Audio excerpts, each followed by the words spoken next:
Good morning student. हमारा next जो topic है वो क्या है? मानवीय क्रियाकलापों पर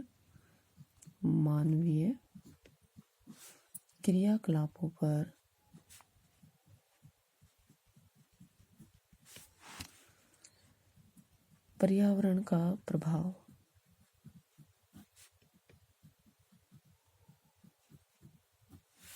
ठीक है। इम्पैक्ट ऑफ एनवायरमेंट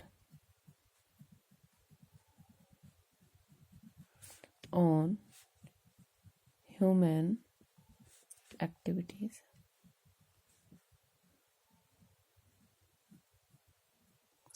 देखिए, जो मानवीय क्रियाकलापों पर प्रभाव पड़ता है उसको हम 4 तरह से पढ़ सकते हैं। सबसे पहला क्या है? आर्थिक क्रियाओं पर प्रभाव। ठीक है, आर्थिक क्रियाओं पर प्रभाव। ठीक है, तो पहला हम यही पढ़ लेते हैं, आर्थिक क्रियाओं पर प्रभाव। ठीक है, इम्पैक्ट ऑन इकोनॉमिक एक्टिविटीज।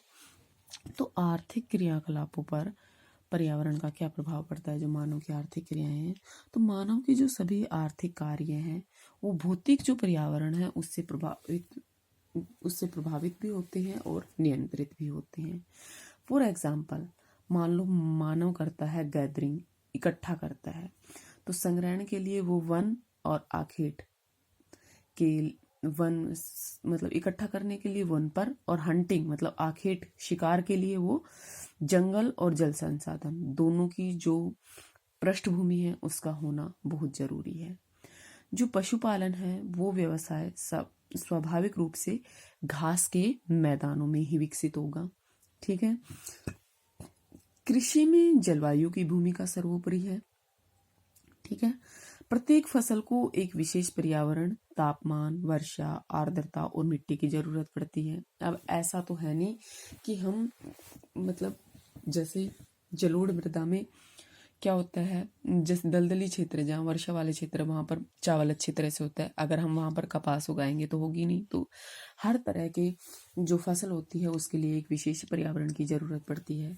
इसी प्रकार औद्योगिक जो विकास है उसका भी जो प्रकृति प्रदत्त सुविधाएं होती है उन पर वो निर्भर करता है।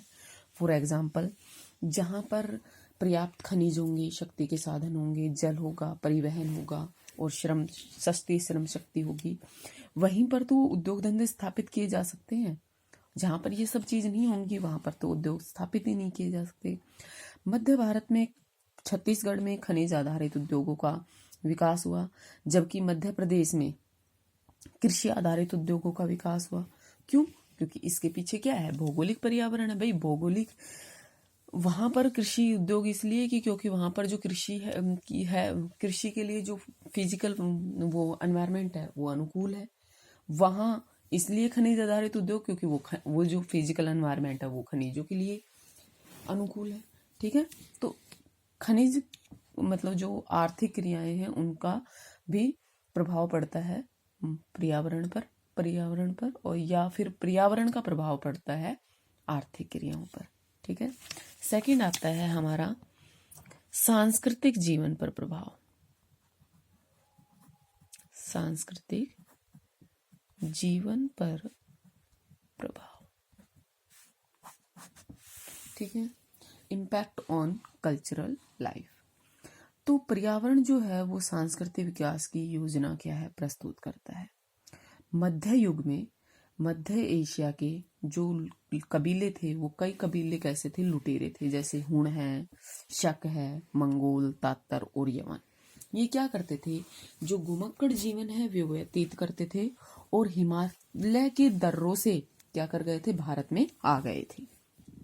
ठीक है, और ये हिमालय में भारत में आकर वे सिंधु, गंगा और ब्रह्मपुत्र का जो उपजाऊ मैदान है वहां पर आए और धीरे धीरे उन्होंने क्या हुआ, जो उनका लुटेरापन था, जो उनकी बर्बरता थी, उन्होंने उसको छोड़ दिया और वो यहाँ के सिंधु, गंगा, ब्रह्मपुत्र का जो उपजाऊ मैदान है यहाँ के स्थायी निवासी अर्थात किसान बन गए। ठीक है, किर्गिज जो जनजाति है वो कभी पशुपालक थे और सारा जीवन पशुओं की पशुओं के साथ वो क्या करते थे, घूमते रहते थे, यात्रा करते रहते थे। आज कृषि को अपनाकर वो सभ्यता और संस्कृति की मुख्य धारा से जुड़ गए हैं। उन्होंने अपना जो राष्ट्र है, क्या नाम है उनके राष्ट्र का, किर्गिस्तान, क्या नाम है, किर्गिस्तान, उसका भी निर्माण कर लिया है। कृषि पर आधारित भारतीय समाज में संयुक्त परिवार, विवाह, उत्सव, मेले और त्योहार, ये किसकी देन है, भौगोलिक पर्यावरण की ही देन है। ठीक है। ग्रामीण और नगरीय जीवन दर्शन में दिखाई देने वाला अंतर पर्यावरण की ही उपज है। ठीक है। और इसी प्रकार जो सामाजिक संबंध है उनके स्वरूप पहाड़ी और मैदानी के जो लोग हैं वहां पर अलग अलग दिखाई पड़ते हैं। ठीक है। नेक्स्ट आता है धार्मिक क्रियाकलापों पर प्रभाव। क्या आता है, धार्मिक क्रियाकलापों पर प्रभाव, मतलब पर्यावरण का धार्मिक क्रियाकलापों पर भी प्रभाव पड़ा है। क्या पड़ा है, देखिए संसार के भिन्न भिन्न क्षेत्रों के जो लोग हैं उनके द्वारा वो क्या करते हैं कि हम स्वर्ग में जाएंगे। ठीक है। और वो ये स्वर्ग में जाने की कल्पना अपनी अपनी भौगोलिक परिस्थितियों का जो उनका अनुभव होता है उसके आधार पर करते हैं। ठीक है। बर्फ में रहने वाले जो एस्किमो है वो स्वर्ग, उनके लिए स्वर्ग वो स्थान है जहां प्रतिदिन क्या निकलता होगा, सूर्य निकलता होगा। वो ये सोचते हैं, क्योंकि वो वहां पर उन्होंने सूरज के दर्शन ही नहीं होते, तो वो क्या सोचते हैं कि हमारे लिए स्वर्ग वो है, हम स्वर्ग में जाएंगे तो हमें क्या मिलेगा, सूरज मिलेगा। ठीक है।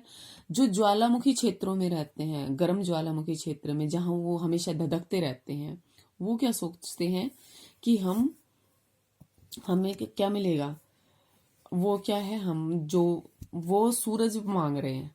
ठीक है। कौन मांग रहे हैं, एस्किमो।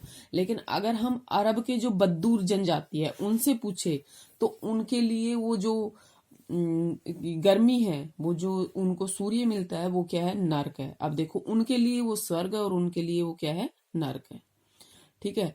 मानसूनी प्रदेशों में जो मातृ देव भव है उसका उपदेश दिया जाता है। ठीक है। वहीं जो दूसरी ओर एस्किमो है उनके लिए क्या है, पिता की हत्या करना भी कोई पाप नहीं है। ठीक है। इस्लाम का जो जन्म है वो कहाँ हुआ, अरब के मरुस्थल में हुआ। और ईश्वर को क्या साबित किया गया, ईश्वर को निराकार मतलब ईश्वर का कोई आकार नहीं है, ये उन्होंने स्वीकार किया गया। मरुस्थल में जो निरंतर चलवासी जीवन के दौरान क्या हुआ, ईश्वर की कल्पना ही करना ही उचित थी।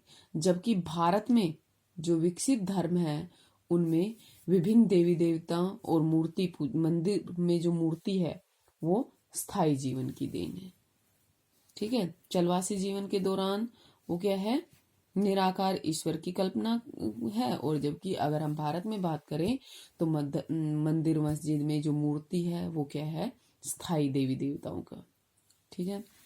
नेक्स्ट आता है राजनीतिक जीवन पर प्रभाव। क्या है, राजनीतिक दर्शन पर प्रभाव। ठीक है।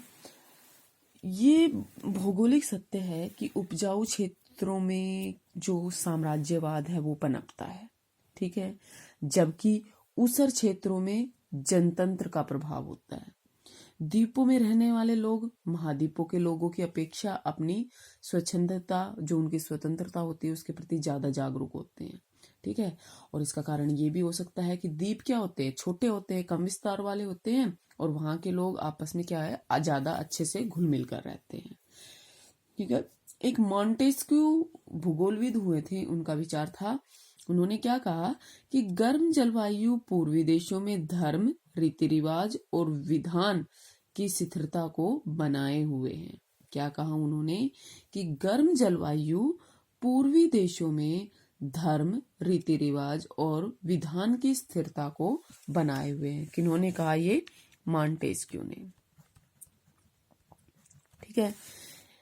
डिमांजिया ने क्या कहा, डिमांजिया के अनुसार क्या कहा कि प्रत्येक मानव समुदाय एक निश्चित वातावरण में निवास करता है जिसमें उस समुदाय के कार्य, सामाजिक संगठन उसको स्पष्टतः प्रभावित होते हैं। बड़े देशों में क्षेत्रीयता का ध्यान रखना अनिवार्य हो जाता है, जबकि छोटे देशों में इसकी ज़रूरत कम पड़ती है। ठीक है, नेक्स्ट क्लास हो गई आपकी आमने सामने। ठीक है, थैंक यू।